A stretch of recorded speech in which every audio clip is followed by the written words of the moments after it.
ಈ ನಮ್ಮ ಯುವಕರಿಗೆ, ನಮ್ಮ ತರುಣ ಮಿತ್ರರಿಗೆ ಒಂದು ಪದ್ಯದ ಮೂಲಕ ಸಂದೇಶವನ್ನು ಕೊಟ್ಟರು.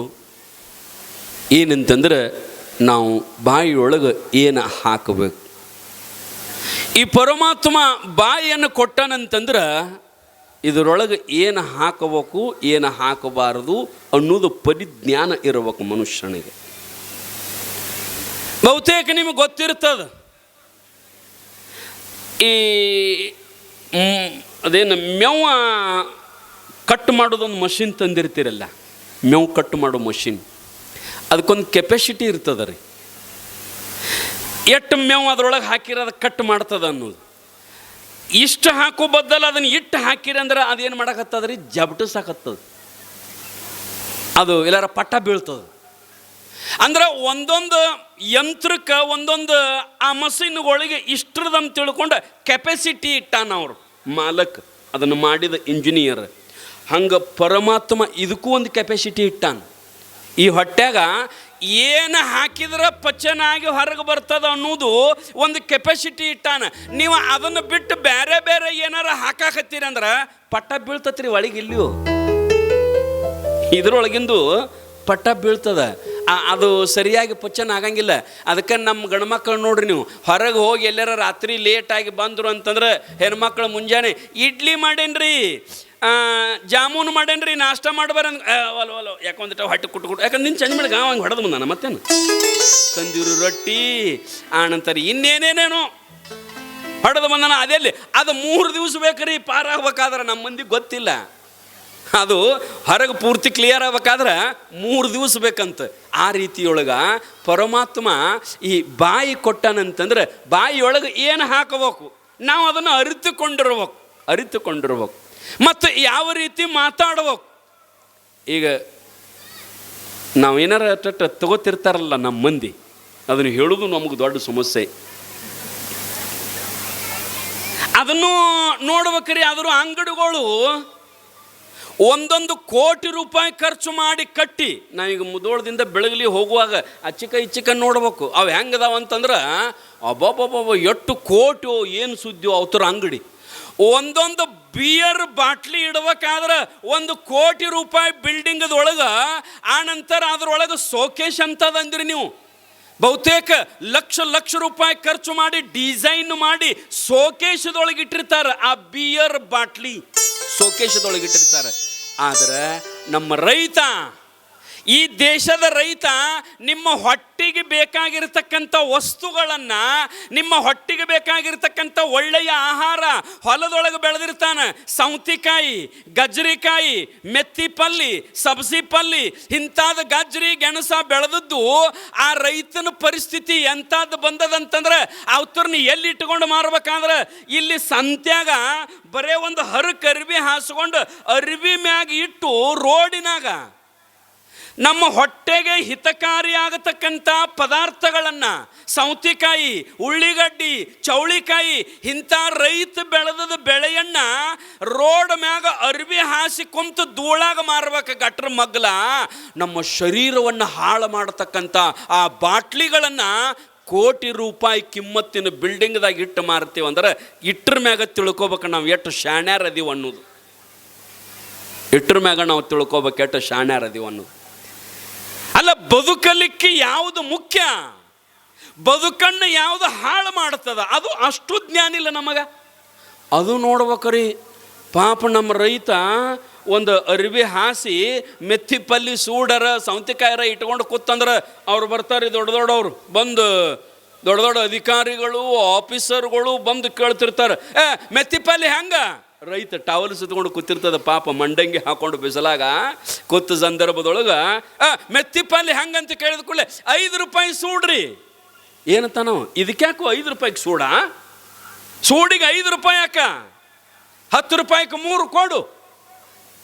ಯಪ್ಪ, ಅಲ್ಲಿ ಬಾಟ್ಲಿ ಹೋಗಿ ಅಂಡ್ಲ ಒಂದಿಟ್ಟು ಬಾಟ್ಲಿ ಹೆಂಗ್ರಿ 400 200 ಕೊಡಂದ್ರೆ ನಿನ್ನ ಕುತ್ತಿಗೆ ಮ್ಯಾಗ ಕೈ ಕೊಡ್ತಾರ ಅವರು. 1 ರೂಪಾಯಿ ಬಿಡಂಗಿಲ್ಲ ಅಲ್ಲಿ. ಮತ್ತು ಅಲ್ಲಿ ಸುಮ್ಮ ಹೋಗಿ ಎಷ್ಟು ಪ್ರಜ್ಞಾವಂತರು ಇರ್ಬೇಕು ನಮ್ಮ ಜನ. ಅರೆ, ಈ ಭೂಮಿ ತಾಯಿ ಮೇಲೆ ಭೂಮಿ ತಾಯಿ ಮೇಲೆ ತನ್ನ ಬೆವರಿನ ಹನಿಯನ್ನು ಹರಿಸಿ ನಿನಗೆ ಒಳ್ಳೆಯದಾಗತಕ್ಕಂಥ ಬೆಳೆಯನ್ನು ಬೆಳೆದ ರೋಡ್ನ್ಯಾಗ ಕುಂತ್ರ ಅವನಿಗೆ ಕಿಮ್ಮತ್ತು ಕೊಡಲಾರ್ದ, ಅವನಿಗೆ ಗೌರವ ಕೊಡಲಾರ್ದ, 5 ರೂಪಾಯಿ ಯಾಕೋ 10 ರೂಪಾಯಿಗೆ 3 ಕೊಡಂತೀಯಲ್ಲ, ನಾವು ಎಷ್ಟು ಶಾಣ್ಯರು ಇರ್ಬೇಕ್ರಿಯಪ್ಪ. ಈ ದೇಶದ ರೈತನಿಗೆ ಗೌರವ ಕೊಡ್ಬೇಕು. ನಾವು ಈ ದೇಶದ ರೈತನಿಗೆ ಗೌರವ ಕೊಡ್ಬೇಕು. ಒಂದು ತುತ್ತ ಅಣ್ಣ ಬಾಯಿಯೊಳಗೆ ಹಾಕೊಳ್ಳೋಕ್ಕಿಂತ ಮೊದಲು ತಾಟಿನೊಳಗೆ ನಾವು ರೊಟ್ಟಿ ಇಟ್ಕೊಂಡಿವಿ ಅಂದ್ರೆ, ತಾಟಿನೊಳಗಿನ ರೊಟ್ಟಿ ತಗೊಂಡು ಬಾಯಿಯೊಳಗೆ ಇಟ್ಕೋಬೇಕಾದ್ರೆ ಫಸ್ಟ್ ಏನು ಮಾಡ್ಬೇಕಂದ್ರೆ, ರೊಟ್ಟಿ ತಗೊಂಡು ಬಾಯಿಯೊಳಗೆ ಇಟ್ಕೋಬೇಕಾದ್ರೆ ಒಂದು ಸಾರಿ ದೇವರಿಗೆ, ಒಂದು ಸಾರಿ ರೈತನಿಗೆ ನಮಸ್ಕಾರ ಹೇಳಿ ನಾವು ಊಟ ಮಾಡ್ಬೇಕಂತ ನೇಮದ ರೀ ಅವ, ನೇಮದ. ಯಾಕಂದ್ರೆ ನಮ್ಮ ಹೊಟ್ಟೆಯನ್ನು ತುಂಬಿಸುವ ರೈತ. ಒಕ್ಕಲಿಗನು ಒಕ್ಕದಿದ್ದರೆ ಬಿಕ್ಕುವುದು ಜಗವೆಲ್ಲ. ಏನು ತಿನ್ಬೇಕು? ನಾವು ಮಣ್ಣು ತಿನ್ನಬೇಕಾದೀತು. ರೈತನಿಗೆ ಗೌರವ ಕೊಡಲಿಲ್ಲ ಅಂತಂದರೆ ಆ ರೀತಿಯೊಳಗೆ ನಾವು ಏನು ತಿನ್ನಬೇಕು, ಏನು ಬಿಡಬೇಕು, ಯಾರಿಗೆ ಹೆಂಗೆ ಮಾತಾಡಬೇಕು, ಇದು ಒಂದು ತಪಸ್ಸದರಿ ಇವ. ತಪಸ್ಸಂದ್ರೆ ನೀವೇನಂತ ತಿಳ್ಕೊಂಡಿರಿ? ಏನ್ರಿ ಸ್ವಾಮಿ, ದೊಡ್ಡ ಗುಡ್ದಾಗ ಹೋಗ್ಬೇಕಾ? ದೊಡ್ಡ ಗುಡ್ದಾಗ ಹೋಗಿ ಉದ್ದ ಗಡ್ಡ ಬಿಟ್ಟು, ಕಣ್ಣು ಮುಚ್ಚಿ, ಜುಟ್ಲಾ ಬಿಟ್ಟು ಶಿವಾಯ ನಮ ಓಂ ನಮ ಶಿವಾಯ ಅನ್ಕೋತ ಕೊಂಡಿರ್ಬೇಕ್ರಿ, ಅದು ದೊಡ್ಡ ತಪಸ್ಸರಿ ಅಂತ ನೀವು ಅಂತೀರಿ. ಅದು ತಪಸ್ಸನೇ ಇಲ್ಲ ಅಂತರ್ತಲ್ಲ. ಆದ್ರೆ ನಮ್ಮ ನಿಜಗುಂಡ್ರು ಅದಕ್ಕಿಂತಲೂ ದೊಡ್ಡದಾದ ತಪಸ್ಸು ಹೇಳ್ಯಾರ್ರಿ. ಅದು ನಿಮ್ಮ ಮನ್ಯಾಗನ ಕುಂತು ಮಾಡಕ್ಕೆ ಬರ್ತದ ತಪಸ್ಸ. ಅದು ಯಾವುದು ಅಂತಂದ್ರೆ, ಮಾಡಲಿಲ್ಲವೇ ತಪವನ್ನು ಮಾಡಲಿಲ್ಲವೇ. ನೋಡ್ರಿ, ಮಾಡಲಿಲ್ಲವೇ ತಪವನ್ನು ಮಾಡಲಿಲ್ಲವೇ, ಕೂಡೆ ಸುಗುಣದೊಡನೆ ತಿಳಿದು ನೋಡಿ ತ್ರಿವಿಧ ಕರಣದಲ್ಲಿ ಮಾಡಲಿಲ್ಲವೇ ತಪವನ್ನು ಮಾಡಲಿಲ್ಲವೇ. ಮನ್ಯಾಗ ಕುತ್ಕೊಂಡು ಚಂದ ಮಾತಾಡಿದೀವಿ ಅಂದ್ರೆ ಇದು ಒಂದು ತಪಸ್ಸಂತ್ರಿ. ವಿನಯ ವಣ್ಯ ಹಿತವ ತರ್ಕ ಅಣಪ ಶಬ್ದ ಅಚಲಿತಾರ್ಥವಾಗ ಮಂಗಳಿನಿತು ವಿಡಿದು ವಚನದಲ್ಲಿ ಮಾಡಲಿಲ್ಲವೇ ತಪವನ್ನು. ಮನ್ಯಾಗ ಕುತ್ಕೊಂಡ ಚಂದ ಎಲ್ಲರಿಗೂ ವಿನಯದಿಂದ ಬಾಯಿ ಕೂಡಿಸಿ, ತುಟಿ ಕೂಡಿಸಿ, ಯಾರ ನಿಮ್ಮ ಮನೆಗೆ ಬಂದ್ರಂದ್ರೆ ನಿಮ್ಮ ಮನೆಗೆ ನಿನ್ನ ಗಂಡನ ಕೇಳ್ಕೊತ ಬರ್ತಾರ, ಮಾಲಕರದಾರೇನ್ರಿ, ಗೌಡ್ರದಾರೇನ್ರಿ, ನಿನ್ನ ಮಗನ ಕೇಳ್ಕೊತ ಬರ್ತಾರ. ಕೇಳ್ಕೊತ ಬಂದವ್ರಿಗೆ ಬರ್ರಿ ಗೌಡ್ರು ಹೊರಗೆ ಹೋಗ್ಯಾರ್ರಿ, ಸಾವುಕಾರ ಹೊರಗೆ ಹೋಗ್ಯಾರ್ರಿ, ಬಾಯಪ್ಪ ಒಳಗೆ ಬಾ, ನೀರು ಕುಡಿ, ಚಾ ಕುಡಿ, ಬರ್ತಾರ ಕುಂಡ್ರು ಗೌಡ್ರು ಅಂತ ಚಂದ ಮಾತಾಡಿದಿ ಅಂತಂದ್ರೆ ನೀನು ದೇವ್ರಕ್ಕಿಂತಲೂ ದೊಡ್ಡಕ್ಕಿಯವ, ದೇವ್ರಕ್ಕಿಂತಲೂ ದೊಡ್ಡಕ್ಕಿ. ಮತ್ತು ಯಾರ ಬಂದು ಸಾವುಕಾರ ಅದಾರೇನ್ರಿ ಅಂತ ಕೇಳಿದ ಕೂಡಲೇ ಇಲ್ಲಿ ಹೋಗೋ ಅಂದಂದ್ರೆ ಇಲ್ಲ ಅನ್ನೋದ್ರ ಕೂಡ ಹೋಗೋ, ಇದು ಯೋಗ್ಯ ಅಲ್ಲ, ಇದು ಮಾತಿನ ಪರಿ ಅಲ್ಲ. ಹೆಂಗೆ ಮಾತಾಡ್ಬೇಕಂದ್ರೆ ಬಸವನವ್ರ ಒಂದು ಮಾತಿನೊಳಗೆ ಬರೀತಾರೆ ಭಾಳ ಚಂದ ವಚನ. ಏನಂತಂದ್ರೆ, ಏನಿ ಬಂದಿರಿ ಹದುಳವಿದ್ದಿರಿ ಎಂದರೆ ನಿಮ್ಮ ಮೈಸಿರಿ ಹಾರಿ ಹೋಗುವುದೇ. ಏನ್ರಿ ಈಗ ಬಂದಿರೇನ್ರಿ, ಆರಾಮದಿರೇನ್ರಿ? ಮತ್ತು ಅದ ನಿಮ್ಮ ತವ್ರ ಮನೆಯವ್ರು ಬಂದ್ರೆ ಜುಗುದಾಡಿ ಮಾತಾಡಿಸ್ತಾರೆ, ಬರ್ರಿ ಬರ್ರಿ ಬರ್ರಿ ಬರ್ರಿ, ಈಗ ಬಂದಿರೇನ್ರಿ, ಒಳಗೆ ಬರ್ರಿ, ನೀರು ತಗೋರಿ, ಚಾ ತಗೋರಿ, ಶರ್ಬತ್ ತಗೋರಿ, ಜಾಮೂನು ಮಾಡ್ಲೇನು, ಹುಗ್ಗಿ ಮಾಡ್ಲೇನು, ಹೋಳಿಗೆ ನೋಡ್ಬೇಕು. ನಮ್ಮ ಮಗುಗಳದು ಬೀಗರು ಹಳ್ಯಾಗಳು ಬಂದಾಗ ಕುಣ್ದಾಡ್ತಾರ. ಯಾವಾರು ಒಬ್ಬ ಸ್ವಾಮಿ ಬಂದಾನಂದ್ರೆ ಸಕ್ಕರೆ ನೀರು ತಗೊಂಡು ಹೋಗು, ಅಡುಗೆನ ಮಾಡಿಲ್ಲ, ನಾಷ್ಟ ಮಾಡಿ ತಿಂತಿ ಏನು ನೋಡ್ರಿ. ಯವ್ವ, ಮನೆಗೆ ಬಂದವರಿಗೆ ಯೋಗ್ಯ ರೀತಿಯೊಳಗೆ ಮಾತನಾಡಿಸ್ಬೇಕು. ಮಾತಿನಿಂದ ತಪಸ್ಸದ, ಮಾತಿನಿಂದಲೇ ಇಹವು, ಮಾತಿನಿಂದಲೇ ಪರವು. ಮಾತೇ ಜ್ಯೋತಿರ್ಲಿಂಗ, ಮಾತೇ ಜ್ಯೋತಿರ್ಲಿಂಗ. ಅದಕ್ಕೆ ಬಸವನವ್ರು ಹೇಳ್ತಾರಲ್ಲ, ನುಡಿದರೆ ಮುತ್ತಿನ ಹಾರದಂತಿರಬೇಕು.